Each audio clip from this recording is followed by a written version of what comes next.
Good morning dear students. कैसे हैं आप सभी। उम्मीद है आप लोग अच्छे होंगे, घर में अच्छे से पढ़ाई कर रहे होंगे। क्लास 6 साइंस सब्जेक्ट में आज हम न्यू चैप्टर स्टार्ट करने वाले हैं बच्चों, चैप्टर 8, जिसमें हम पढ़ेंगे सजीवों की संरचना तथा कार्य। बच्चों यहाँ चैप्टर 8 सजीवों की संरचना तथा कार्य फर्स्ट का मतलब है कि हम चैप्टर 8 में सजीवों की संरचना तथा कार्य पढ़ेंगे। चैप्टर 9 में भी सजीवों की संरचना तथा कार्य पढ़ेंगे। पर क्या है, सजीवों की संरचना तथा कार्य फर्स्ट का मतलब है कि हम यहाँ सजीवों के बारे में अध्ययन करेंगे, उनकी संरचना के बारे में, उनके कार्य के बारे में। पर हम सब जानते हैं बच्चों कि सजीव पेड़ पौधे भी होते हैं और जीव जंतु, है ना। यानी कि जीव जंतु, पेड़ पौधे, ये सभी सजीव हैं। तो हम सजीवों की संरचना तथा कार्य फर्स्ट में पेड़ पौधों के बारे में पढ़ेंगे, पौधे के विभिन्न अंग, उनके कार्य के बारे में अध्ययन करेंगे। और चैप्टर 9 में हम सजीव के बारे में ही अध्ययन करेंगे, पर हम जीव जंतु के बारे में अध्ययन करेंगे, उनके विभिन्न अंगों के बारे में, उनके कार्यों के बारे में अध्ययन करेंगे। यहाँ हम पौधों के बारे में अध्ययन करेंगे। ठीक है बच्चों। तो देखिए, आप यह पढ़ चुके हैं कि जीवधारियों के शरीर में विभिन्न प्रकार की क्रियाएं चलती रहती हैं, है ना बच्चों। जीवधारी कहने का मतलब है जिनमें जीवन पाया जाता है ना। पौधों में भी जीवन होता है, जीवन पाया जाता है। जीव जंतुओं में भी जीवन पाया जाता है, क्योंकि वो श्वासोश्वास की क्रियाएं करते हैं, है ना। बहुत सारी ऐसी क्रियाएं करते हैं जो पेड़ पौधे और जीव जंतु सभी करते हैं, है ना। यानी कि जीवधारियों के शरीर में विभिन्न प्रकार की क्रियाएं चलती रहती हैं। और कौन कौन सी विभिन्न प्रकार की क्रियाएं चलती हैं, हम सब जानते हैं बच्चों। उत्सर्जन की क्रिया, श्वसन की क्रिया, प्रजनन की क्रिया, है ना। वृद्धि भी करते हैं और बहुत सारे ऐसे क्रियाएं हैं, पाचन की क्रिया, पोषण की क्रिया, है ना। तो इस प्रकार से विभिन्न क्रियाएं चलती रहती हैं। पौधों और जंतुओं में अलग अलग कार्यों के लिए अलग अलग अंग पाए जाते हैं। ठीक है। पौधों और जंतुओं में अलग अलग कार्यों के लिए बच्चों अलग अलग अंग पाए जाते हैं। हम सभी जानते हैं बच्चों कि जैसे पेड़ पौधे होते हैं, जंतु होते हैं, वो विभिन्न कार्य करते हैं, है ना। और विभिन्न कार्यों के लिए अलग अलग अंग भी पाया जाता है। जैसे कि वो श्वासोश्वास की क्रिया करने के लिए वो नाक और फेफड़ों का उसमें इम्पोर्टेंट रोल होता है बच्चों, है ना। वो नाक से श्वासोश्वास की क्रिया करते हैं। उसी प्रकार से पाचन की क्रिया आमाशय द्वारा होता है। तो इस प्रकार से अलग अलग अंग भी पाए जाते हैं बच्चों, है ना। उसी प्रकार से पौधों में भी अलग अलग अंग होता है विभिन्न कार्यों के लिए, जैसे कि जाइलम, फ्लोएम, इस प्रकार के बने होते हैं। जैसे जाइलम के द्वारा जल पौधों में विभिन्न पार्ट्स में पहुंचाए जाते हैं। उसी प्रकार से फ्लोएम के द्वारा जो भोजन बनाते हैं, प्रकाश संश्लेषण की क्रिया द्वारा पत्तियों में जो भोजन बनता है बच्चों, पेड़ पौधे जो भोजन का निर्माण करते हैं, उन्हें वे फ्लोएम के द्वारा विभिन्न पार्ट्स में, पौधों के विभिन्न पार्ट्स में पहुंचाए जाते हैं। इस प्रकार से विभिन्न कार्य करने के लिए अलग अलग अंग पाए जा रहे हैं बच्चों, है ना। पौधों में भी और जंतु में भी। इस अध्याय में हम पौधे के अंगों का अध्ययन करेंगे। ठीक है। इस अध्याय में हम सिर्फ पौधों के अंगों का अध्ययन करेंगे। पौधे के विभिन्न अंग एवं उनके कार्य।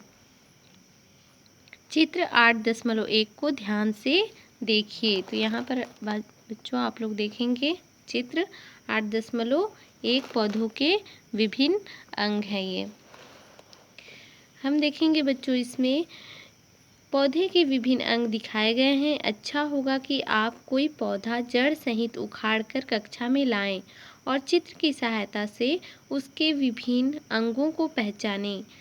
पौधों के विभिन्न अंग जड़, तना, पत्ती एवं फूल होते हैं। पौधे की जड़ों को जड़ तंत्र कहते हैं। यह प्रायः जमीन के भीतर होता है। ठीक है बच्चों। क्या होता है, पौधों में कोई भी पौधा हम जब स्कूल में लाएंगे, हम देखेंगे बच्चों कि जड़ सहित लाए होते हैं, है ना। तो उनके चित्रों को हमें ध्यान से देखना है। उनके चित्र यानी कि उनके विभिन्न अंगों को पहचानना है। पौधे के विभिन्न अंग जैसे कि जड़ों को पहचानना है, तना पहचानना है, पत्ती, फूल, है ना, ये सभी होते हैं पौधों में बच्चों। तो यहाँ पर देखिए पौधों की जड़ों को जड़ तंत्र कहते हैं, है ना। जो पौधों की जड़ होते हैं बच्चों, उन्हें हम जड़ तंत्र कहते हैं। यह प्रायः जमीन के भीतर होता है। तो आप सभी जानते हैं बच्चों, जड़ कहाँ होता है, तो वो मिट्टी के भीतर होता है, जमीन के भीतर होता है ना। जमीन के ऊपर वाले भाग यानी तना, शाखाओं और पत्तियों को परोह तंत्र कहते हैं। तो बच्चों ये आप लोग याद रखिएगा, जो ज़मीन के भीतर होता है जड़, उन्हें जड़ तंत्र कहते हैं। और जो मिट्टी यानी कि ज़मीन के ऊपरी वाले जितने भाग होते हैं, तना, शाखा, पत्तियां, है ना, इन सभी को परोह तंत्र कहते हैं। क्या चित्र में कहीं बीज दिखाया गया है? किंतु पौधे के जीवन की शुरुआत तो बीज से ही होती है। ठीक है बच्चों, क्या होता है, पेड़ पौधों की शुरुआत तो बीज से ही होती है ना। क्यों ना हम बीज से ही अपना अध्ययन शुरू करें, इसलिए हम क्या करेंगे, बीजों से ही अपना अध्ययन शुरू करना है। यहाँ पर आप लोग पौधों के विभिन्न अंगों को देख सकते हैं। ये ज़मीन के भीतर वाला भाग है जिसमें जड़ है, इन्हें जड़ तंत्र कह रहे हैं। और ज़मीन के ऊपरी वाले भाग में कलिकाएँ, तना, पत्ती, फल, फूल ये सभी पाए जा रहे हैं बच्चों। तो इन सभी को हम परोह तंत्र कहते हैं। ठीक है बच्चों। 8.1 बीजों की संरचना, बीजों की रचना। तो अब हम बीजों की रचना के बारे में पढ़ेंगे बच्चों। क्रियाकलाप 1, जिसमें इस अध्ययन के लिए 8-10 अलग अलग प्रकार के सूखे बीजों को एकत्रित करना होगा, है ना। इसके लिए हमें अध्ययन करना है बच्चों। तो अध्ययन करने के लिए, बीजों की रचना का अध्ययन करने के लिए हमें क्या करना है, 8 से 10 अलग अलग प्रकार के हमें सूखे बीज लेना है ना। सूखे बीजों को एकत्रित करना है और कक्षा में इसका अवलोकन करें। तो हम इनका कक्षा में अवलोकन करेंगे और सारणी 8.1 को कॉपी में बनाकर उसे पूरा करें। तो अब हम देखेंगे बच्चों सारणी 8.1। यहाँ हम देख रहे हैं बच्चों सारणी 8.1 में, जिसमें हम कुछ बीज एकत्रित किए हैं, है ना। तो यहाँ पर बीज का नाम दिया हुआ है, चना है, मटर है, और भी हम बीजों को एकत्रित करेंगे। जैसे मक्का ले लेंगे, गेहूँ भी ले सकते हैं, सेम का बीज भी ले सकते हैं, है ना। इस प्रकार से कुछ बीजों को हमें इकट्ठा करना है और बीज का रंग कैसा होता है उसके बारे में लिखना है। जैसे यहाँ पर चना है, हम चना का बीज लिए हैं, मटर का बीज लिए हैं, तो बीज का रंग चना का कैसा होता है, लाल या फिर भूरा होता है। तो हम लिखेंगे लाल, भूरा। और मटर का रंग कैसा होता है, उनके बीजों का रंग हरा। बीज का आकार हम देखेंगे तो जो चना होता है वो किस प्रकार से होता है, गोल होता है। मटर भी गोल होता है ना, उसका आकार गोल होता है। बीज की सतह कैसी है, चिकनी है या फिर खुरदुरी है। तो बच्चों हम देखते हैं जो चना है वो हमेशा खुरदुरी, हमें जब हम स्पर्श करते हैं, उसे छू कर देखते हैं तो हमें कैसा महसूस होता है, खुरदुरा सा महसूस होता है। यानी कि चना की जो बीज होती है वो खुरदुरी होती है। और मटर को जब हम स्पर्श करके देखते हैं, छू कर देखते हैं, तो वो कैसा महसूस होता है बच्चों, हमें चिकनी, है ना। तो मटर का बीज कैसा होता है, चिकनी होती है, और चना खुरदुरी। हम और भी अन्य कोई विशेष बात होगी तो हम उसे भी लिख सकते हैं। ठीक है, जैसे मान लो चना होता है, चना 2 भागों में बँट सकता है, तो ये एक विशेष बात है, तो इसे हम लिख सकते हैं यहाँ पर। इसी प्रकार हम मटर भी लिख सकते हैं, वो भी 2 भागों में बँट जाता है। जो उसके बीज होते हैं बच्चों, यदि हम 2 खंडों में बाँटना चाहें तो अलग अलग खंड हो सकते हैं मटर के, चना के, है ना। जैसे हम मक्के का बीज लेंगे तो मक्के के बीज को हम जब 2 खंडों में अलग करना चाहेंगे तो वो नहीं होता है। तो वो विशेष बात यदि होती है तो आप लोग लिख सकते हैं यहाँ पर। ठीक है, और आप लोग यहाँ पर 3, 4, 5 में भी सेम का बीज ले सकते हैं मक्का का, तो उसका भी हम कलर यहाँ पर लिख सकते हैं। जैसे कि मक्का का बीज किस प्रकार से होता है बच्चों, पीले रंग का होता है। बीज का आकार कैसा होता है, तो आप लोग यहाँ पर चौकोर भी लिख सकते हैं, है ना। और बीज की सतह कैसी होती है, तो हम चिकनी लिख सकते हैं, चिकनी होती है। और अन्य कोई विशेष बात है उन्हें भी हम लिख सकते हैं। जैसे कि जो मक्के की बीज होती है वो 2 खंडों में नहीं बँट सकती, ये भी विशेष बात है बच्चों, आप लिख सकते हैं। अब हम देखते हैं, अब अपनी कॉपी में इन बीजों की चित्र बनाइए। तो हम जितने भी चना मटर लिए हैं बच्चों, मक्का लिए हैं, ये सभी बीजों का चित्र बनाना है। ठीक है। इसी प्रकार हम देखते हैं क्रियाकलाप 2, चना मटर मक्का आदि के कुछ बीज लेकर किसी बर्तन में रख कर पानी में भिगोएं। है ना, हमें क्या करना है, चना मटर और मक्का के बीजों को लेना है और एक बर्तन में उसे रखकर, उस बर्तन में जिसमें हम रखे हैं चना मटर मक्का को, उसमें पानी डालेंगे।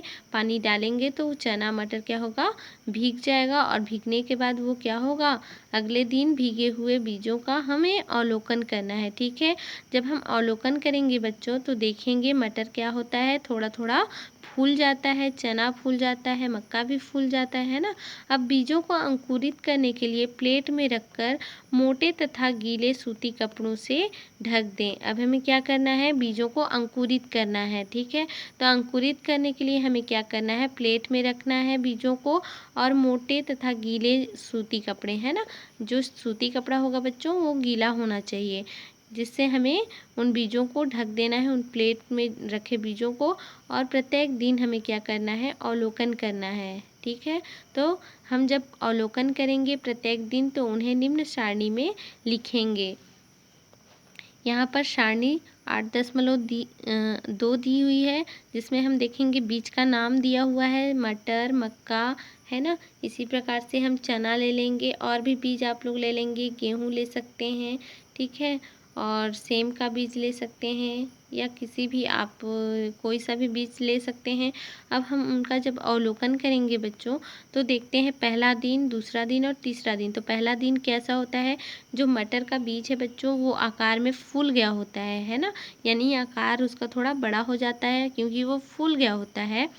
इसी प्रकार हम देखेंगे दूसरे दिन क्या होता है, सफ़ेद अंकुर दिखाई देता है ना, थोड़े थोड़े सफ़ेद अंकुर दिखाई देने लगते हैं क्योंकि वो अंकुरित होते हैं बच्चों, तो सफ़ेद दिखाई देते हैं। तीसरा दिन हम देखेंगे तो हरा और सफ़ेद अंकुरित भाग स्पष्ट दिखाई देता है ना। इसी प्रकार से हम सभी बीजों का अवलोकन करेंगे, जैसे दिखाई देते हैं उसी प्रकार से हम यहाँ पर सारणी में लिखेंगे। अब हम देखते हैं,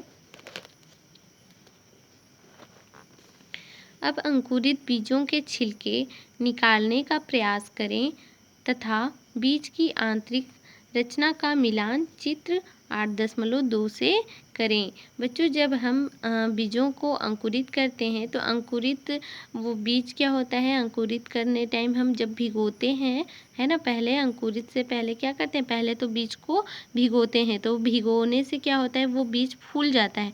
फूलने से उसके जो बीज के छिलके होते हैं वो आसानी से अलग हो जाते हैं, है ना। तो हमें उन्हें अलग करना है। जब हम उनके बीजों के छिलकों को अलग कर लेंगे तो उनकी आंतरिक जो संरचना है, आंतरिक यानी कि उनकी भीतरी रचना को हमें क्या करना है, मिलान करना है। यहाँ पर डायग्राम दिए गए हैं, मटर के दिए गए हैं और मक्का के दिए गए हैं, है ना। तो जब हम उनके बीजों के छिलकों को अलग करेंगे तो देखेंगे क्या वो इस प्रकार से दिखाई देते हैं। ठीक है। तो उन्हें हमें मिलान करना है। यह छिलका आसानी से निकल जाए तो बीज को उंगली और अंगूठे के बीच रखें और दबाकर खोलने का प्रयास करें। देखिए यहाँ पर इस प्रकार से हमें बीज को क्या करना है, अंगूठे और उंगली के बीच में रखना है और दबाकर खोलने का प्रयास करना है। ठीक है। और उनकी आंतरिक संरचना को हम देखेंगे बच्चों, इस प्रकार से दिखाई देती है, जैसे जो अंकुरित हुई रहती है, एक प्रांकुर और एक मूलांकुर। आप अभी हम जब अध्ययन करेंगे प्रांकुर किसे कहा जाता है, मूलांकुर किसे कहा जाता है, इसके बारे में भी अध्ययन करेंगे बच्चों। यहाँ पर मैं बता दूँ कि मूलांकुर किसे कहते हैं। मूलांकुर जो कि भीतरी भाग में, है ना, जो सफ़ेद कलर के होते हैं, ये जड़ की ओर जड़, जिसे हम जड़ कहते हैं, विकसित होने के बाद वो जड़ का रूप लेते हैं, है ना, मूलांकुर। और जो प्रांकुर होते हैं वो क्या होते हैं, प्रांकुर ऊपर की ओर शाखा पत्तियों में जो बढ़ जाते हैं, और जड़ के जस्ट विपरीत वो वृद्धि करते हैं, है ना, उन्हें हम प्रांकुर कहते हैं। हम पढ़ेंगे अभी। ठीक है। बच्चों, हम जब अवलोकन करते हैं तो हमें कुछ प्रश्नों के उत्तर भी बताने होते हैं। जैसे हम मटर और मक्के के जब हम उन्हें भिगोते हैं, अंकुरित जब हम करने के लिए भिगोते हैं, तो हमें यह अवलोकन के द्वारा बताना है कि मटर और मक्के में से किसे अंकुरित होने में अधिक समय लगा, है ना? ऐसे बीजों के नाम लिखिए जिनके छिलके आसानी से अलग हो गए। ऐसे बीजों के नाम लिखिए जिनके छिलके आसानी से अलग नहीं होते हैं, है ना? अंकुरण के पश्चात बीजों की आंतरिक रचना का नामांकित चित्र बनाइए। तो बच्चों, हम जब देखते हैं कि अंकुरित होने में किसे अधिक समय लगता है, तो आप सभी जानते हैं कि अंकुरित होने में अधिक समय जो मटर हुआ या फिर चना या फिर मक्का जो जल्दी फूल जाता है, जो अंकुरित होता है, उसे हम अवलोकन के द्वारा बताएंगे। और ऐसे बीजों के नाम लिखिए जिनके छिलके आसानी से अलग हो जाते हैं। तो बच्चों, यहाँ मटर या फिर चना, इनके छिलके आसानी से अलग हो सकते हैं, और जो है मक्का, इनके जो छिलके होते हैं वो आसानी से अलग नहीं होते हैं, है ना? ऐसे बीजों के नाम लिखिए जिनके छिलके आसानी से अलग नहीं होते हैं। तो यहाँ पर हमें क्या लिखना है? मक्का या फिर गेहूँ का हम बीज ले सकते हैं बच्चों। इनके जो छिलके होते हैं वो आसानी से नहीं निकलते हैं, ठीक है? और हमें उनकी आंतरिक यानी कि भीतरी रचना का नामांकित चित्र भी बनाना है अंकुरण के पश्चात, है ना? ऐसे बीज जिनमें दो बीजपत्र स्पष्ट दिखाई देते हैं वो क्या कहलाते हैं बच्चों? द्विबीजपत्री बीज कहलाते हैं, है ना? ऐसे बीज जिनमें दो बीज पत्र स्पष्ट दिखाई देते हैं उन्हें क्या कहेंगे? द्विबीजपत्री बीज कहते हैं। उदाहरण जैसे देखो, मटर आदि, है ना? मटर हो गए, चना हो गए, सेम के बीज हो गए, है ना? ऐसे बीज बच्चों जो दो भागों में बट भी जाते हैं, है ना, द्विबीजपत्री कहलाते हैं।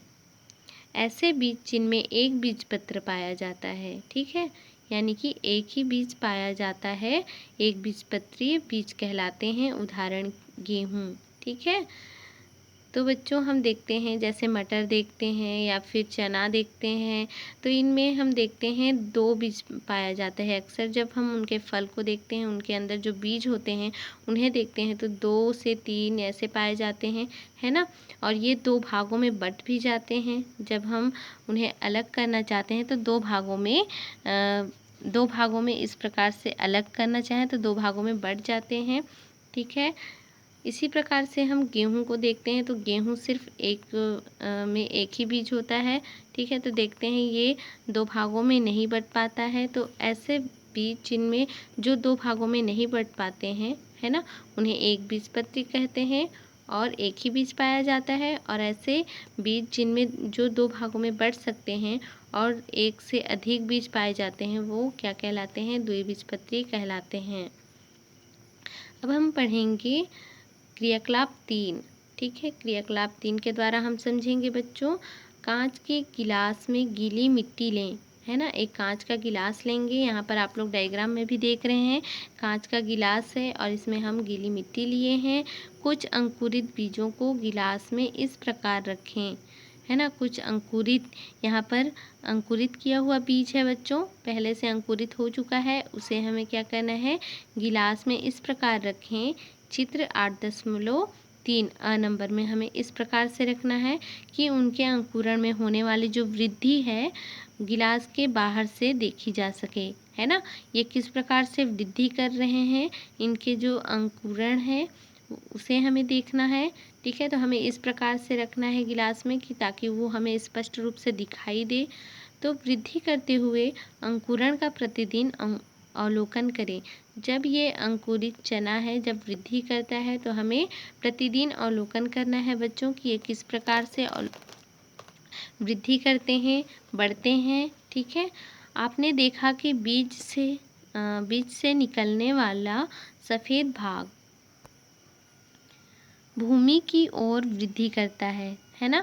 बीज से जो निकलने वाला सफ़ेद भाग होता है बच्चों, वो भूमि की ओर वृद्धि करता है, इसे मूलांकुर कहते हैं। तो यहाँ पर आप लोग डायग्राम के द्वारा समझ सकते हैं।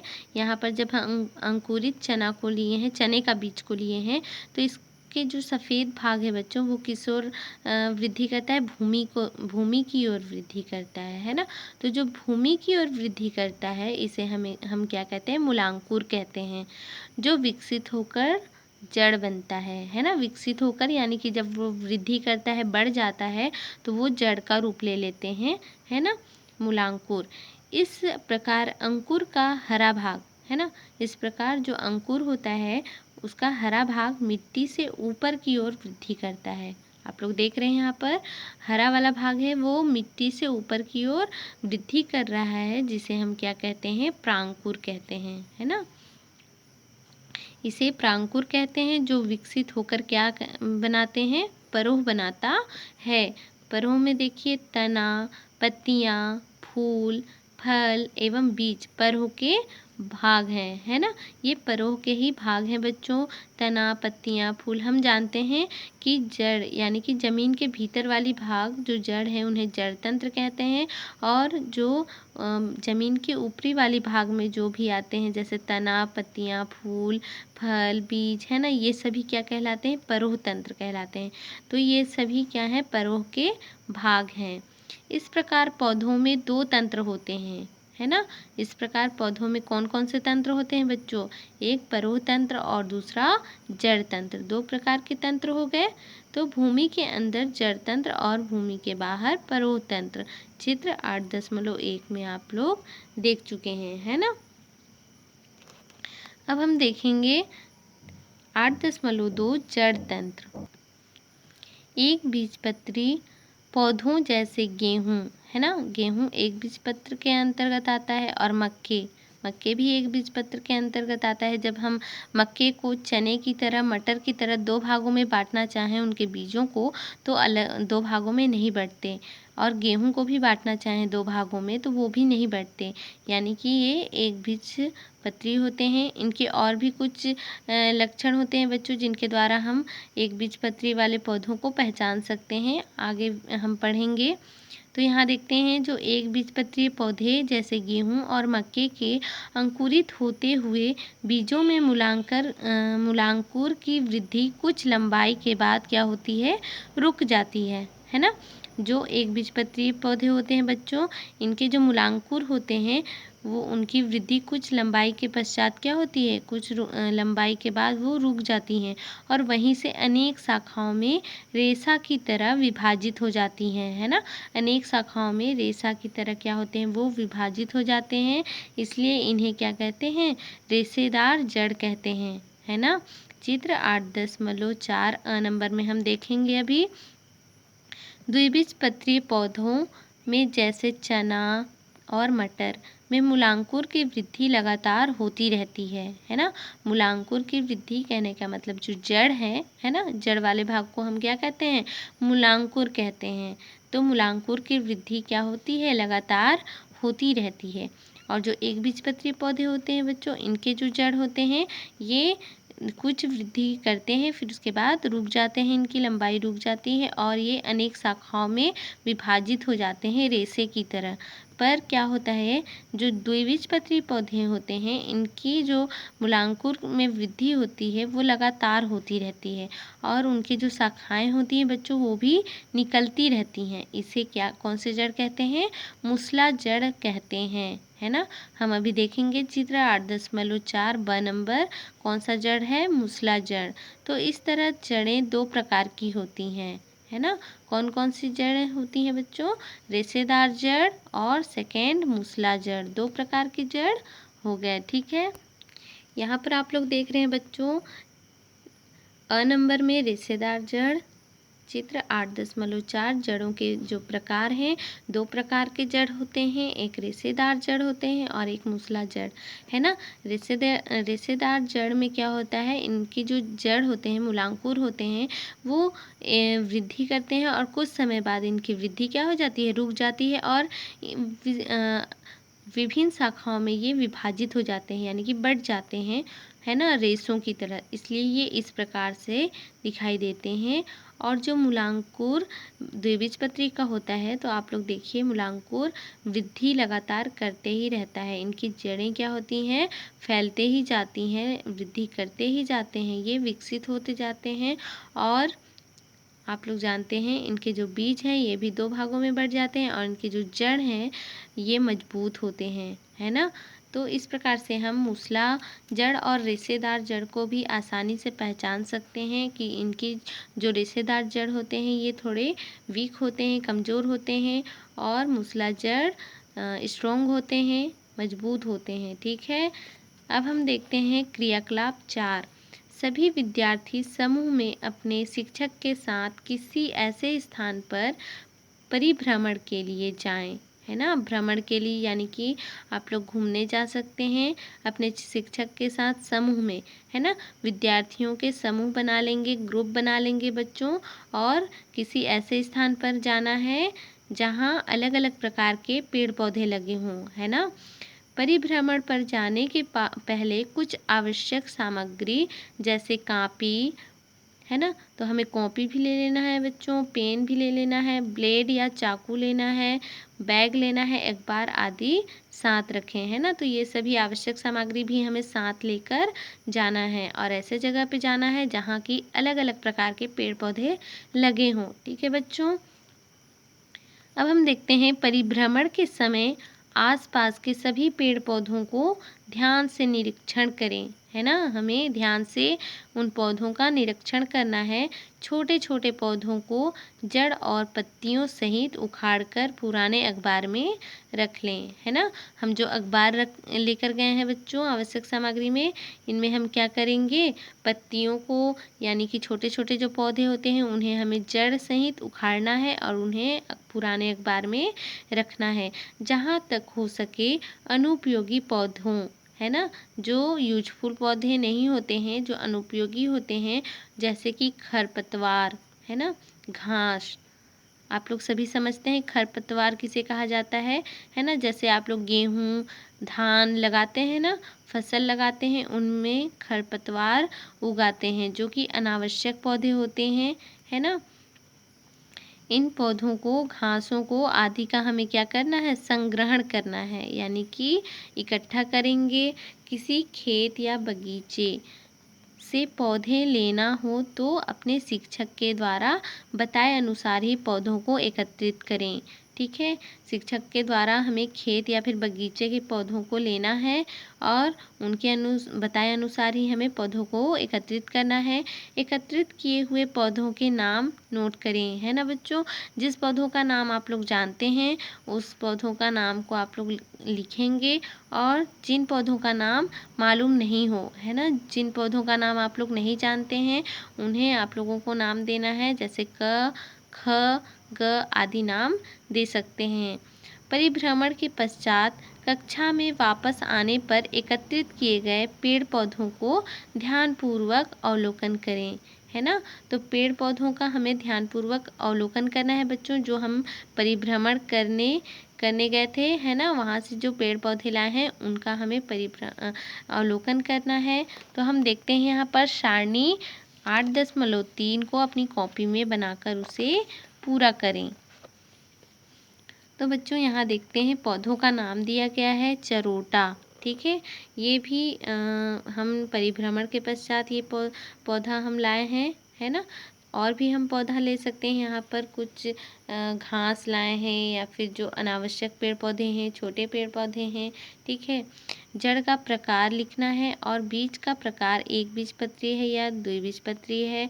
तो यहाँ पर हम जब चरोटा को लाते हैं बच्चों तो देखते हैं वो मूसला जड़ है ना, और बीज है, कौन सा बीज है, द्विबीजपत्री है। तो हम देखते हैं बच्चों उनके चरोटा क्या होते हैं, इस जो चरोटा का जड़ होता है वो मजबूत होता है ना। उन्हें जब हम उखाड़ कर देखते हैं तो वो काफ़ी वृद्धि करते रहता है। तो इस प्रकार से हम जान जाते हैं कि वो मूसला जड़ है ना। वो रेशे की तरह नहीं दिखाई देता है, मोटा होगा तो हम मजबूत होगा, है ना। इस प्रकार से हम पहचान सकते हैं। और बीजों को देखेंगे, यदि वो 2 भागों में बँटता है तो हम जान जाएंगे कि ये द्विबीजपत्री है। इसी प्रकार से हैं आप लोग आम का पौधा ले सकते हैं, मक्का का पौधा ले सकते हैं, मटर का पौधा ले सकते हैं और भी अन्य घास जो चावल है, गेहूं का पौधा भी ले सकते हैं। उनके जड़ों को आप लोग देखकर उनका नाम लिखेंगे। जैसे हम लेते हैं बच्चों धान का पौधा, ठीक है, तो उनका जड़ किस प्रकार से होता है, कमज़ोर होता है, आसानी से उखाड़ा जा सकता है ना। तो उनके जड़ रेशेदार जड़ होते हैं, तो हम यहाँ पर लिखेंगे रेशेदार जड़ और बीज देखेंगे तो एक बीजपत्री होता है। इस प्रकार से हम इन सारणी को पूरा कर लेंगे, है ना। और हम जड़ के कार्य देखेंगे बच्चों। तो जड़ के कौन कौन से कार्य होते हैं हम नेक्स्ट वीडियो में देखेंगे। बच्चों ये सारणी 8.3 आप लोगों का होमवर्क है। यहाँ पर आप लोगों को इस सारणी में 5 तक 1 2 3 4 5 पौधों का नाम लिखना है, ठीक है। और जड़ का प्रकार कौन कौन से प्रकार का होता है जड़, उसे लिखना है। और बीज का प्रकार भी आप लोग लिखेंगे, एक बीजपत्री है या फिर 2 बीजपत्री है। ये आप लोगों का होमवर्क है बच्चों, ठीक है। सारणी 8.3।